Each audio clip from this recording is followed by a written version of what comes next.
Hi, my amazing third graders. I hope you're all doing well at home and are having as much fun as you possibly can.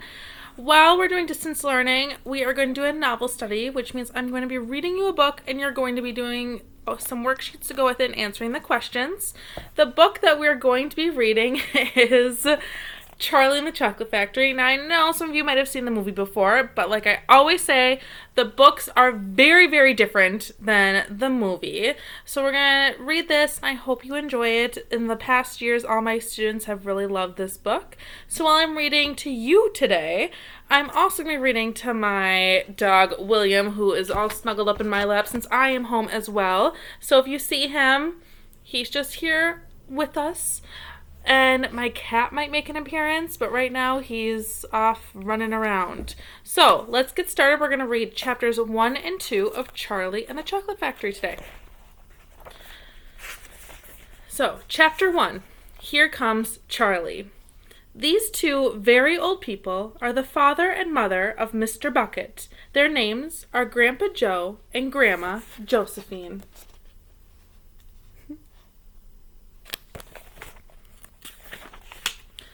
And these two very old people are the father and mother of Mrs. Bucket. Their names are Grandpa George and Grandma Georgina. So there is Grandpa George and Grandma Georgina. This is Mr. Bucket, and this is Mrs. Bucket. Mr. and Mrs. Bucket have a small boy whose name is Charlie Bucket. And there they are. And this is Charlie. How do you do? And how do you do? And how do you do again? He is pleased to meet you. There's Charlie, our main character. The whole of this family, the 6 grown-ups, count them, and little Charlie Bucket lived together in a small wooden house on the edge of a great town. The house wasn't nearly large enough for so many people, and life was extremely uncomfortable for them all. There were only 2 rooms in the place altogether, and there was only 1 bed. The bed was given to the 4 old grandparents because they were so old and tired. They were so tired they never got out of it. So there's their house on the edge of the town. Grandpa Joe and Grandma Josephine on this side, and Grandpa George and Grandma Georgina on that side. Mr. and Mrs. Bucket and little Charlie Bucket slept in the other room upon mattresses that were on the floor. In the summertime, this wasn't too bad, but in the winter, freezing cold drafts blew across the floor all night long, and it was awful. There wasn't any question of them being able to buy a better house, or even one more bed to sleep in. They were far too poor for that. Mr. Bucket was the only person in the family with a job. He worked in a toothpaste factory, where he sat all day long on a bench and screwed little caps onto the tops of the tubes of toothpaste after the tubes had been filled.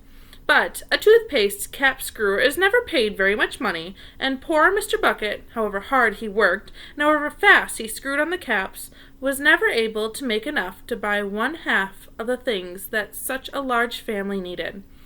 There wasn't even enough money to buy proper food for them all. The only meals they could afford were bread and butter for breakfast, boiled potatoes and cabbage for lunch, and cabbage soup for supper. Sundays were a bit better. They all looked forward to Sundays because then, although they had exactly the same, everyone was allowed a second helping. The Buckets, of course, didn't starve, but every one of them, the 2 old grandfathers, the 2 old grandmothers, Charlie's father, Charlie's mother, and especially little Charlie himself, went about from morning till night with a horrible empty feeling in their tummies.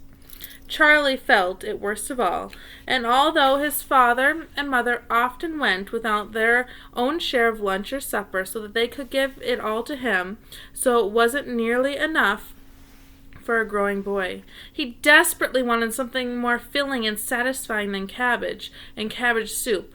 The one thing that he longed for more than anything else was chocolate. Walking to school in the mornings, Charlie could see great slabs of chocolate piled high in the shop windows, and he would stop and stare and press his nose against the glass, his mouth watering like mad.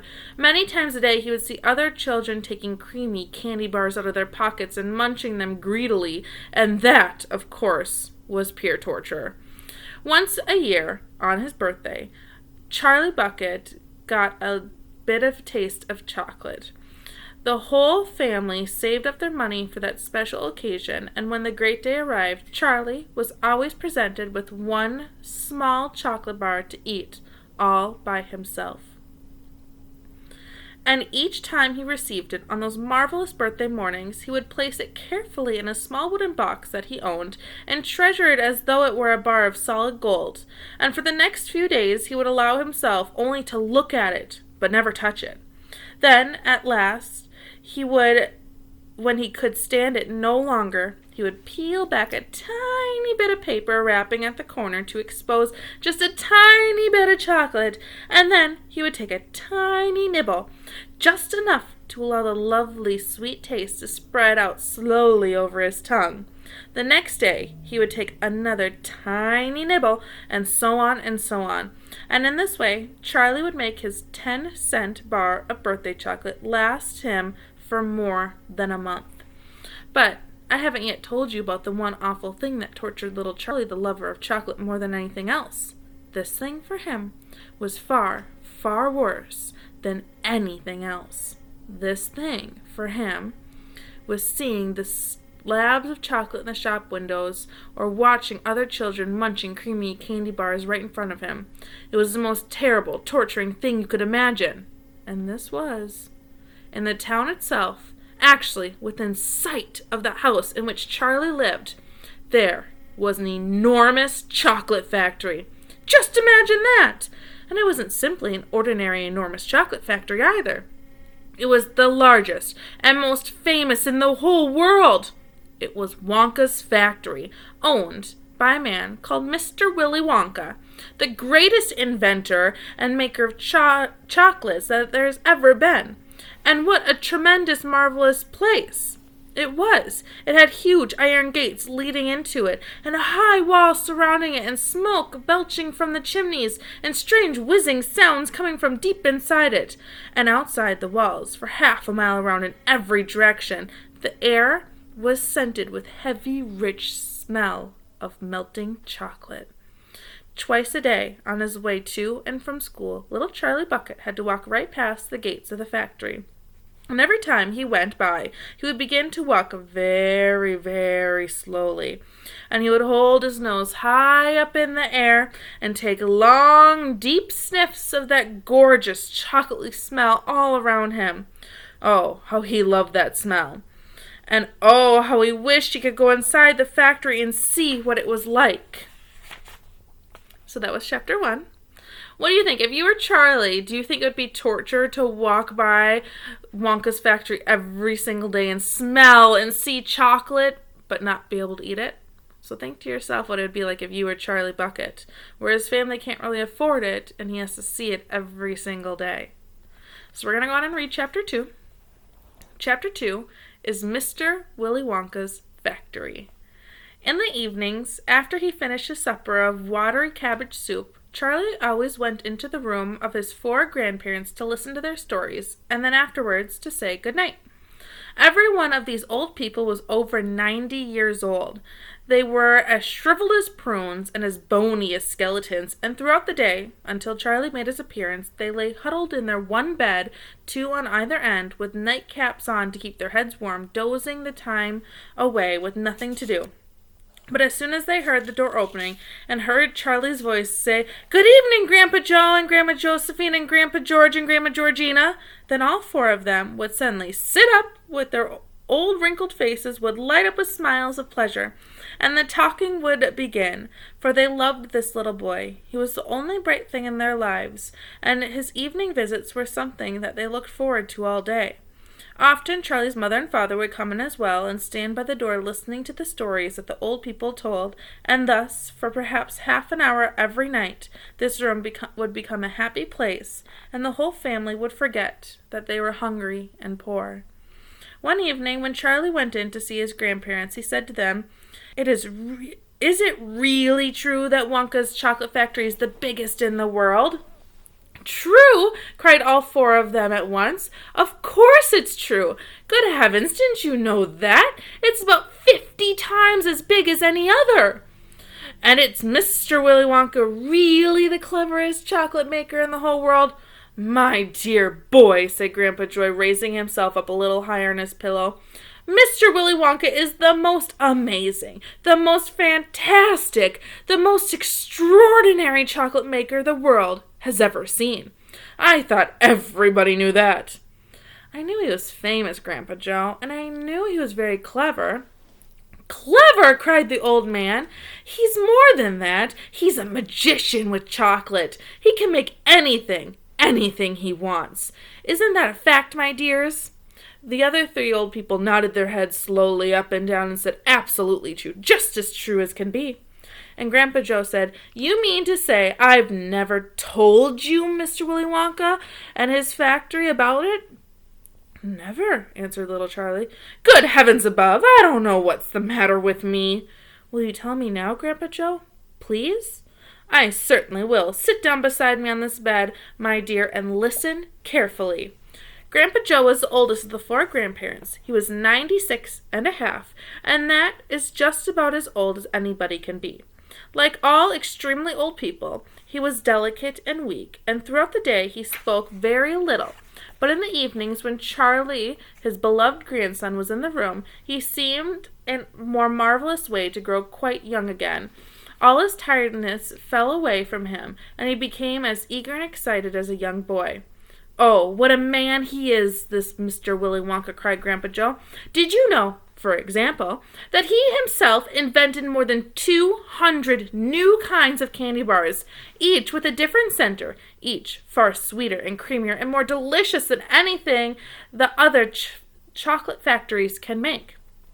"Perfectly true," cried Grandma Josephine, "and he sends them to all the four corners of the earth. Isn't that so, Grandpa Joe?" "It is, my dear, it is, and to all the kings and presidents of the world as well. But it isn't only candy bars that he makes. Oh, dear me, no. He has some really fantastic inventions up his sleeve. Mr. Willy Wonka has. Did you know that he's invented a way of making chocolate ice cream so that it stays cold for hours and hours without being in the freezer?